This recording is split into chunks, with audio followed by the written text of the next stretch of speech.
Hello there. Welcome to Just the Discs. We talk about Blu-rays here.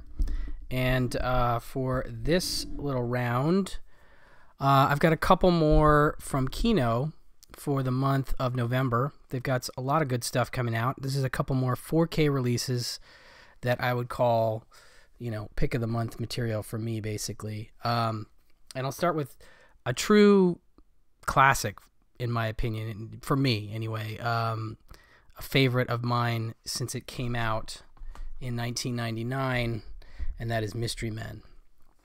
And yeah, this movie just has really stuck with me and become just a regular favorite that I watch, at least once a year, and I totally adore it. And it's a film that, sadly, it was pre the big Marvel boom, and so it didn't really find its audience. It kind of flopped at the time it came out, but I've always found it to be incredibly charming and still funny to this day.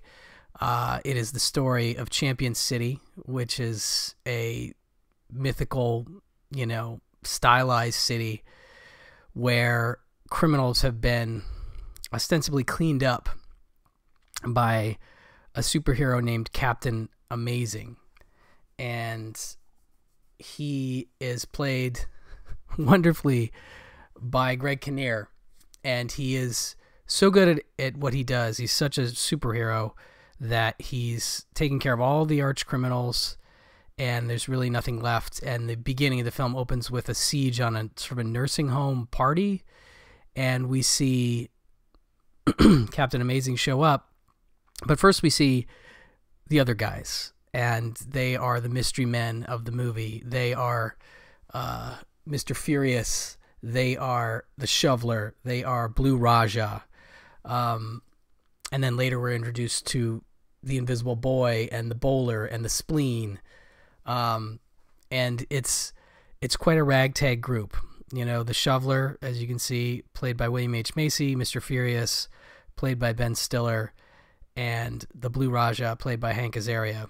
The Blue Raja, master of cutlery, throws forks, speaks with an odd accent, has no blue in his costume.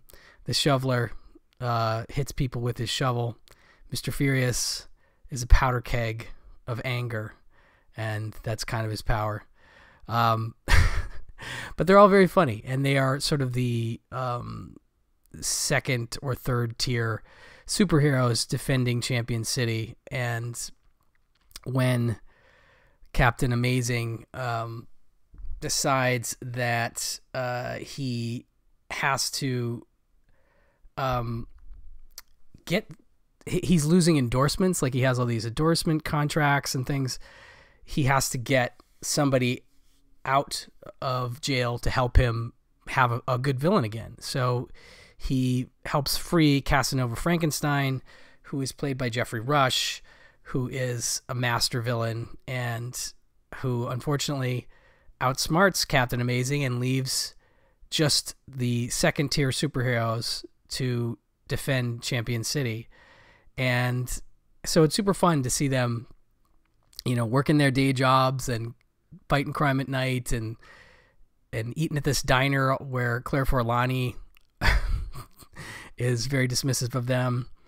But they just have a great rapport, and they're very funny together, talking about splitting the bill and how the guy who eats steak picks the pocket of the guy who has salad and things silly like that. But eventually they have to audition some additional superheroes, so we get the Bowler, Invisible Boy, the Spleen, and we have a guy played by Tom Waits who designs weapons and all this fun stuff. So it's a super stylized, big budget movie that looks really great on 4K. And this is a brand new HDR Dolby Vision master from a 4K scan of the original camera negative.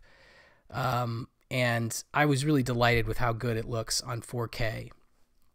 And as I said, it's a favorite of mine. So to get a good release of this, I've already bought the 88 Films Blu-ray of it, but I think we're actually getting, I thought I had that over here, but I think there's actually some of the same features. I'm not sure. I'll go through the features in a second. But if you're a fan of Mystery Men like I am, and you kind of wish it had come out today, although, you know, it would obviously would have done much better, I think, today, but it wouldn't be sort of the cult classic that it is because of when it came out. You know, it was just superhero movies weren't in vogue again at that time. And I'd love to see a sequel. I'd love to see a follow-up to this movie. I don't know why they would ever do it, but it's just so great that it's gotten a resurgence of fandom on physical media. Now we have this wonderful 4K, and this obviously comes with a Blu-ray as well. But as you can see, we have the audio commentary by director Kinka Usher, which I think was on the original Blu-ray release. We're the Other Guys, The Making of Mystery Men with director Kinka Usher.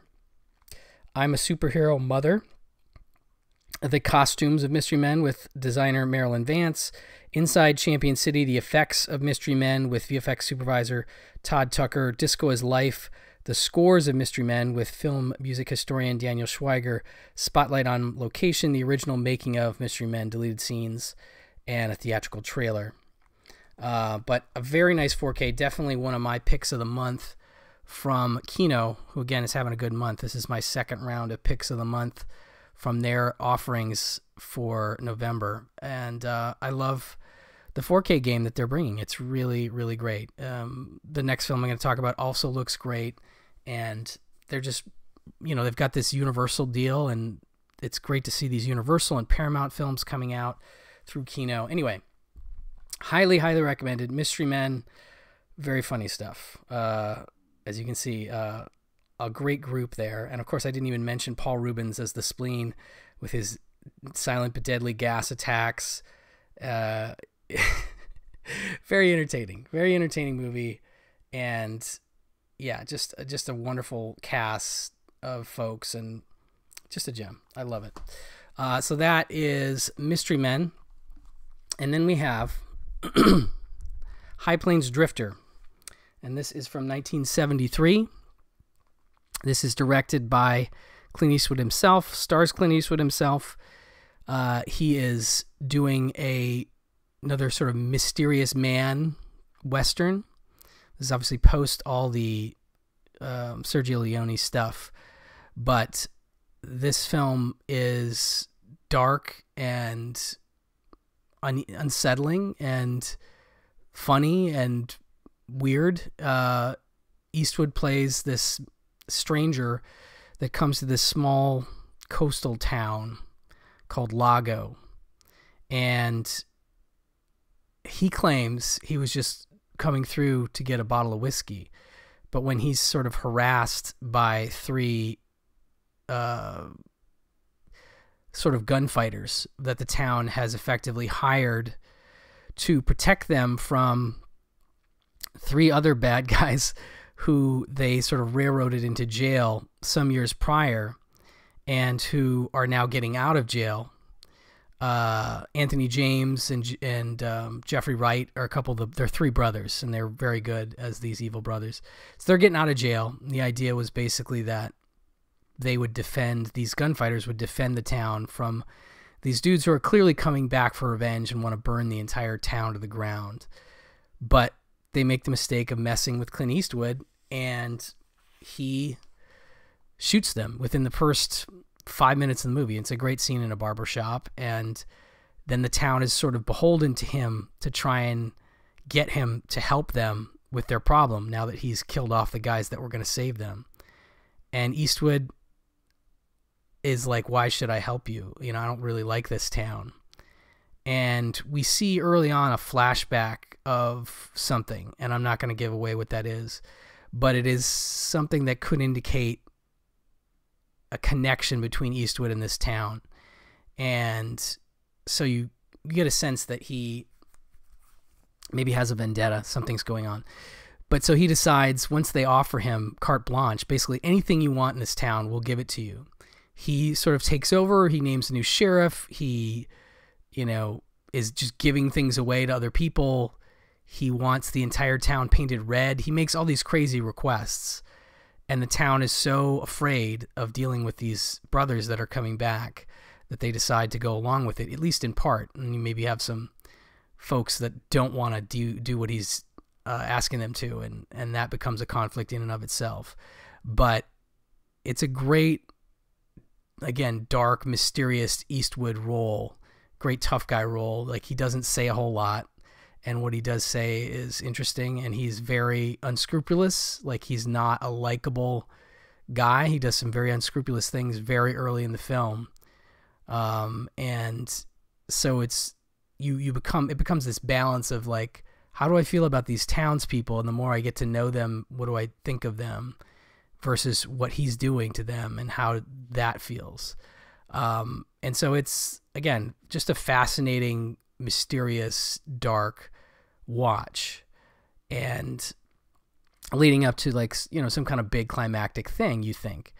And so that's a pretty neat setup for a movie, and it's just a very memorable one from Eastwood's filmography. I know my friend Elric Kane is a big fan of this film. Very excited this got another 4K for Eastwood. We just talked about last week Escape from Alcatraz on 4K, which looks great. That was shot by Bruce Surtees. This is also shot by Bruce Surtees, and it's, the sort of the polar opposite in many ways of Escape from Alcatraz. Although there are, outdoor scenes in that film, it's much darker in a lot of interiors, and this is all outdoors for the most part in bright blue skies, and it looks fantastic on this 4K. And this is another one that's got a brand new HDR Dolby Vision master from a 4K scan of the original camera negative. And yeah, so a wonderful looking 4K, and a Clint Eastwood film that I think is a little underrated in terms of his filmography. Certainly there's a lot of fans, and I'll talk about the features here. We have 2 audio commentaries. We have film historians Steve Mitchell and Nathaniel Thompson, a great duo together, a nice track from them. And then, of course, an audio commentary from filmmaker Alex Cox of Repo Man, Sid and Nancy, etc. Straight to Hell, his take on spaghetti westerns. He has a great appreciation for westerns, and I always love his commentary tracks, and this one is excellent. We have Lady Vengeance, an interview with actress Mariana Hill. Hell to Pay, an interview with actor Mitchell Ryan. The Barber of Lago, interview with actor William O'Connell. A Man Named Eastwood, a vintage promo in HD. And a trailer from Hell, 2 trailers from Hell from Edgar Wright and Josh Olson, both talking about this film. So they are fans of it. And as you can see on the back here, Eastwood's second film as a director is a tribute to his 3 spaghetti western classics with the great Sergio Leone, and features a strong supporting cast that includes Verna Bloom, Mariana Hill, Mitchell Ryan, Jack Ging, Jeffrey Lewis, Anthony James, John Hillerman, John Quaid, Billy Curtis, beautifully shot in CinemaScope by Bruce Surtees, who also shot Dirty Harry, by the way, with a great screenplay by Ernest Tidyman, who also wrote The French Connection, and a memorable score by Dee Barton. Yeah, very cool score. You almost want to think it's maybe some sort of Morricone thing at the beginning, and then it just becomes a little different. But really a great movie, and comes with a Blu-ray inside as well as the 4K. Highly recommended. Both of these also big ones for November, and essential pickups in my mind from Kino. So just wanted to highlight a couple more of their titles and tell you to put them on your list for Christmas or for Black Friday or whatever you're thinking about getting. These are worth your time. So thank you so much for watching. Thank you so much for listening, and I'll talk to you soon. Bye-bye.